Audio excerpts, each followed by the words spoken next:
Hola, soy Ana González, tu profesora de Historia, y hoy desarrollaremos los ejercicios de la semana número 8, ciclo 2017-2. Pregunta número 1. El hombre de Viturbio es un dibujo que expresa el ideal en la concepción de la figura humana como obra de perfección matemática, tal como se entendía en la cultura. Bien, esta es una pregunta del Renacimiento, ¿no? Es una pregunta que habla acerca de uno de los ideólogos más importantes del Renacimiento, que es Leonardo da Vinci. Leonardo, tú sabes que era pintor, escultor, matemático, literato, historiador, químico, inventor, médico, de todo. Uno de los hombres más completos de la historia universal. Leonardo da Vinci es el que comienza con esta idea, podríamos decirla hasta cartesiana, de la medición del cuerpo. Inclusive a través de la medición del cuerpo se puede uno dar cuenta o pueden darse cuenta las personas de si una persona llega a la perfección. Es decir, que todas sus medidas sean congruentes, ¿no? Por otro lado también tú vas a encontrar en los textos de Leonardo que hay medidas perfectas del coxis al tórax, del cráneo al coxis, y de acuerdo a eso va construyendo una forma perfecta, ¿no? Que es el hombre de Viturbio. Por otro lado, debes entender que toda esta idea de Da Vinci está envuelta en un proceso conocido como el Renacimiento. Ya sabes tú que el Renacimiento es un movimiento de tipo artístico, científico. Profe, ¿por qué nos hace el hincapié en que es científico? Es fácil, mira. Se habla mucho del Renacimiento en cuanto al arte porque es la expresión del humanismo. Recuerda tú que el humanismo es un pensamiento, es una corriente anterior que postula que lo más importante es el desarrollo de las ideas en donde el hombre sea el centro de las cosas o la aparición del antropocentrismo. Bien, todas esas ideas del humanismo se vuelcan al Renacimiento y se convierten en una obra de arte, pintura, escultura. Por eso es que tú ves muchos artistas en esa época, pero no solamente son artistas. En el caso de Leonardo, por ejemplo, la aparición de la medicina es súper importante y sobre todo el regreso a las ideas greco-romanas o greco-latinas, ¿no? Regreso a las ideas greco-romanas o grecolatinas.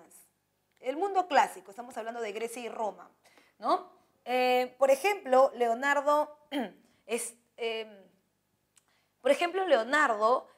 el punto de quiebre entre las ideas escolásticas y las ideas nuevas del antropocentrismo y el Renacimiento. ¿Por qué? Porque antes se adjudicaba que todas las enfermedades eran por Dios, a causa de Dios, me está castigando, he sido malo, y la Iglesia Católica controlaba o dominaba el sistema ideológico. Y obviamente también las enfermedades y la conceptualización del cuerpo, ¿no? En cambio, cuando llega el Renacimiento, Leonardo pone en práctica las ideas clásicas, como por ejemplo las ideas de Hipócrates, el padre de la medicina antigua. Hipócrates decía que el cuerpo era un solo de fluidos. Entonces, estos fluidos en algún momento entraban en exceso en el cuerpo. Es decir, tenías demasiada sangre o demasiada orina o demasiada saliva y es por eso que te enfermabas, ¿no? Para evitar esto o para revertir esto, había que estabilizar el fluido de tu cuerpo. Es por eso que Leonardo, por ejemplo, utilizaba la técnica de Hipócrates, que son la de las sanguijuelas, en donde te ponían sanguijuelas en el cuerpo. Estos son unos animalitos que te chupan la sangre como si fuera una garrapata o una pulga, ¿no? Y con eso te equilibraría. ¿Cómo era la cosa? La gente venía y decía, oye, Leonardo, ¿sabes qué? Estoy enfermo, no sé qué hacer, me duele la cabeza, tengo mucho calor en el cuerpo, me duelen las articulaciones, tengo ganas de vomitar, tengo mareos. No te preocupes, la solución es la teoría de los fluidos. Entonces te ponían las sanguijuelas y ¿qué ocurría? Ocurría que tú tenías fiebre por una presión arterial alta, ¿no? Entonces, cuando las sanguijuelas te chupaban la sangre, bajaba tu presión arterial, al bajar la presión arterial, bajaba la temperatura, al bajar la temperatura se eliminaban los dolores de cabeza y los mareos, por lo tanto, también los vómitos y el dolor en las articulaciones porque la fiebre desaparecía. Entonces, no es que te esté curando toda la enfermedad, es que simplemente ha atacado el origen, que es la presión arterial alta, ¿no? Entonces, se ve ahí un cambio entre las ideas de la escolástica con las ideas del humanismo y el Renacimiento basadas en los conceptos clásicos. Por eso tu clave es la letra D. El hombre de Viturbio es un dibujo de Leonardo que expresa el ideal renacentista en la concepción de la figura humana como obra de perfección matemática, tal como se entendía en la cultura greco-romana o greco-latina. Pregunta número 2. Habla la estulticia. Imaginaos un hombre, como son a veces los reyes, desconocedor de las leyes, enemigo o poco menos del bien público, atento a su provecho, dado a los placeres, hostil al saber, a la libertad y a la verdad, desinteresado por completo del bienestar de su estado y que lo mide todo a tenor de caprichos y liviandades. Si se le coloca collar de oro, emblema de la coherencia de todas las virtudes, enjollada corona, que represente que debe sobrepasar a todo el mundo por el brillo de sus acciones, el cetro, símbolo de justicia y de rectitud de ánimo, y en fin, el manto de púrpura, insignia de vivo amor a su pueblo, y el monarca confronta lo que representan las insignias y su verdadera conducta. Yo os digo que habrían de abochornarle tales atributos y viviría en el tenor de que algún malicioso hiciese burla y risa de todo ese aparato teatral. Este es un texto extraído de el trabajo de Erasmo de Rotterdam, que está imbuido de las ideas este es un trabajo de Erasmo de Rotterdam que está imbuido de las ideas de la edad moderna, ¿no? Estamos hablando del absolutismo. Cuando él habla acerca de las características que tiene un rey y que debería abochornarle, debería avergonzarle, no tener educación, no tener mayores saberes, solamente dedicarse a la vida mundana, debería abochornarle, debería avergonzarle ser un rey. Tener todos los privilegios, tener sirvientes, no trabajar, tener muchas cosas solamente por haber sido elegido sin razón alguna, ¿no? Entonces, las ideas de Erasmo de Rotterdam cortan con las ideas del absolutismo y es una forma adelantada de ilustración en contra de la monarquía absoluta, ¿no? Por otro lado, también esta idea no solamente recae en los reyes absolutos, ¿no? También cae en la Iglesia Católica, porque son las mismas características que tiene el Papa, son las mismas características que tienen los grandes mandos o las personas que pertenecen al alto clero de la Iglesia Católica. Erasmo de Rotterdam, uno de los voceros más importantes de la Reforma Protestante, va a dar un discurso en donde la gente se vaya dando cuenta que esta diferenciación que hay entre el cura y el feligrés no debe ocurrir. Es por eso que luego se plantean las ideas, por ejemplo, de en vez de un cura, un pastor, ¿no? Que sea igual a nosotros, simplemente que nos esté guiando. Entonces, la idea clara de Erasmo de Rotterdam es cortar con todos los privilegios eclesiásticos para tener una persona digna de llevar o digna de guiar al pueblo. Es por eso que tu clave es la letra D, ¿no? Destacó como vocero protestante. Pregunta número 3. La Reforma Protestante fue un proceso que conmocionó a Europa en el siglo XVI. Sus causas fueron numerosas. En el ámbito político podemos destacar. Bien, estamos entonces hablando aquí de la Reforma Protestante y cuando hacemos uso del concepto, de la Reforma Protestante, debemos tener en cuenta dos cosas. Primero, el poder de la Iglesia Católica antes del proceso y luego la respuesta, que sería la Reforma Protestante. Mira, lo primero que tengo que decirte es que la Reforma Protestante no está en contra de la religión católica. Lo que pasa es que la Reforma Protestante está en contra del sistema administrativo que tiene la Iglesia Católica frente a sus feligreses durante mucho tiempo, ¿no? Ese sistema, esa jerarquía, forma de administración, es lo que a ellos no les parece. Pero en realidad la Reforma Protestante no quiere romper con la Iglesia Católica, quiere modificarla, quiere transformarla. Para ellos quiere mejorarla, ¿no? Ahora bien, uno de los principales apoyos o aliados estratégicos de la Iglesia Católica durante la Reforma Protestante son las coronas, ¿no? La corona más importante, que es la que apoya al 100% a la Iglesia Católica, es la corona española. Y tú me dirás, profesora, ¿pero por qué los españoles y no los franceses? Eso es sencillo. Tú recordarás que para esta época, para el siglo XVI, estamos en un periodo en donde la corona española está colonizando casi toda América, ¿no? Tiene colonias en América del Norte, tiene colonias en América del Centro, están llegando al Tahuantinsuyo. Entonces, eso provoca que la corona española llegue aquí con un discurso. Entonces, no puedes llegar a un lugar y decirle, yo te voy a gobernar porque a mí me da la gana. No se puede hacer eso.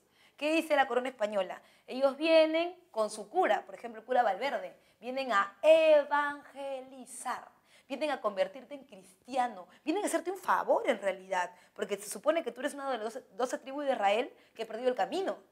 Entonces, ellos vienen a devolverte por el camino del bien, pero para devolverte por el camino del bien hay que deshumanizarte, o sea, quitarte todas las cosas mundanas, las piedras preciosas, los metales, quitarte todo eso, educarte en la religión católica, convertirte y luego soltarte. Esa era la idea. A eso se le llama evangelización, a la educación de la Iglesia Católica. Entonces, si ellos han venido con ese discurso de que no son malos, no te quieren conquistar, de que la Iglesia Católica es buena, no tiene intereses económicos en ti, ¿tú te imaginas que llegara aquí la Reforma Protestante y te dieras cuenta que el sistema administrativo de la Iglesia Católica y la estructura que tienen solo quieren sacarte dinero? Entonces, ¿qué quiere evitar la corona española? Que eso pase. Entonces, lo que quiere hacer es taparlos en Europa, por eso se va a dar la contrarreforma, ese proceso posterior, ¿no? Quiere evitar que ellos lleguen a América y es por eso que su alianza política con la Iglesia Católica es muy fuerte. ¿Quién es el primero de todos los reyes que hace esto? El famoso Carlos V, ¿no? Porque Carlos V es el dueño de todas estas colonias. Ahora bien, Carlos V tiene un problema y el problema es que él está a favor de la Iglesia Católica, pero los príncipes alemanes, donde nace toda la contrarreforma religiosa, están en contra. Ellos dicen, no, que vayan, vamos a ver, vamos a contraponer ideas. Vamos a ver si la gente prefiere un discurso católico o un discurso protestante. Entonces, él está en esa pugna política entre los príncipes alemanes y la corona española, ¿no? Entonces, lo que vamos a ver ahí es un espectro político de tensión entre el rey y los príncipes. Si tú me dirás, profesora, pero a Carlos, ¿qué le importa? ¿Qué le importan los príncipes alemanes? Le importan mucho porque recuerda que él también tiene territorios en Alemania. El padre es alemán, ¿no? Entonces recuerda que Felipe el Hermoso, él va a heredar gran parte de territorios en Europa Oriental, ¿no? Entonces ahí viene el problema y la disputa entre los alemanes y los españoles. Por ello, tu clave es la letra E, las tensiones entre el emperador Carlos V y los príncipes alemanes. Pregunta número 4. La expansión europea entre los siglos XV y XVI marcó rotundamente las relaciones entre los pueblos y culturas. Señala la idea que transmite la ilustración propuesta. Bien, esa es una pintura que representa la llegada del cristianismo a América, o sea, la llegada de Colón y sus huestes a América. ¿no? A Centroamérica básicamente. Entonces, cuando tú ves la imagen, te das cuenta de algo indiscutible. La relación jerárquica entre los europeos y los nativos, ¿no? La idea aquí en este cuadro es representar la famosa teoría eurocéntrica. Quiere decir que Europa es el centro del mundo y de Europa para el mundo se civiliza. ¿Cómo se civiliza? La misma idea de la pregunta anterior. Se civiliza a través de la religión. Si te das cuenta, Cristóbal Colón en una posición erguida con la cruz en alto y los indígenas debajo de él, ¿no? La idea de la subordinación, la idea de la jerarquía, ¿no? Él está arriba y los demás abajo. Es por eso que tu clave es la letra B, el eurocentrismo europeo que asume un rol civilizador. Y recuerda tú que el rol civilizador siempre en este periodo es un rol básicamente religioso, ¿no? Van a haber varias formas de civilización. Ahorita hemos visto la religiosa, cuando veamos la primera revolución industrial, la segunda revolución industrial y el imperialismo. La justificación para el imperialismo es que te van a civilizar porque necesitas tener industria. Solamente aquellos que tengan industria son civilizados. El resto es un salvaje, es un bárbaro, ¿no? Entonces, es por ello que tu clave es la letra B. Pregunta número 5. Señale una idea fundamental en la defensa del Estado absolutista como sistema apropiado de gobierno. Mira, el sistema absolutista tiene 3 elementos importantes: el centralismo, el regalismo y el providencialismo. Estos son los 3 ejes que van a justificar el gobierno absoluto, ¿no? Son sus características principales. El centralismo, todos los poderes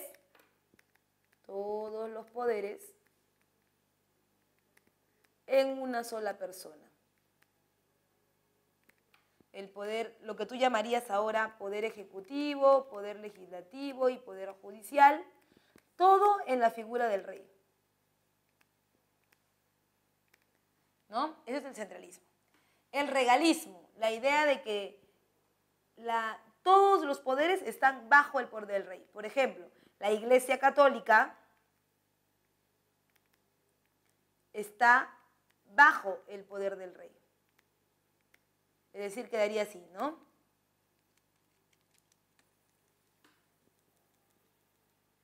Es decir, quedaría así. Este es el poder de la Iglesia y este es el poder del rey. Todos, no hay ningún poder que lo sobrepase. Y el providencialismo, ¿qué es el providencialismo? La idea de que Dios elige al rey. A ti te puede parecer que el rey es tirano, es malo, ¿no? Que no debería gobernar, te puede parecer tonto, te puede parecer incompetente, incapaz, y tú de verdad quisieras sacarlo del poder, pero no puedes. Y no puedes porque la Iglesia Católica domina el pensamiento, el inconsciente colectivo de las personas. Y si la Iglesia Católica lo domina, eso quiere decir que si tú te pones en contra del rey, te estás poniendo en contra de Dios. Porque Dios lo ha elegido a él.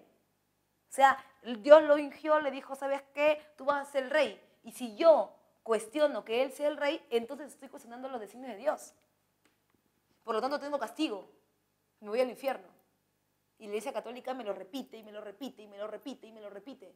Por eso tienes tú que en esta edad media, por eso tienes tú que en esta edad moderna, el absolutismo cala mucho. No es que a la gente le guste, no es que la gente esté a favor, no es que no piensen en un cambio, es que no pueden pensar en el cambio. Pero poco a poco las ideas de la Ilustración van diciéndole a la gente que las ideas que está invirtiendo la Iglesia Católica no son racionales, no son racionales, no son lógicas. Y poco a poco ese discurso va calando y te vas dando cuenta que el poder no emana de Dios, el poder emana del pueblo. Y luego aparece la idea de que, bueno, si nosotros somos los que le hemos dado el poder, ¿por qué nos sentimos así? ¿Por qué no nos sentimos representados? ¿Por qué nos sentimos atacados? Entonces la gente dice, bueno, entonces hay que organizarnos, reunirnos y con la plata de la burguesía, porque es con esa plata con la que se hace la revolución, y con la plata de la burguesía damos un golpe y sacamos a ese rey que no nos gusta como gobierna, que no nos conviene como gobierna, y aparece la Revolución Francesa. Entonces, se rompen esas ideas y el pueblo toma el poder. Es por ello que tu clave es la letra A. El provincialismo, el poder de los reyes es dado por Dios, ¿no? Es la base del absolutismo. Bueno, eso ha sido todo por esta semana. No olvides conectarte en nuestro próximo capítulo.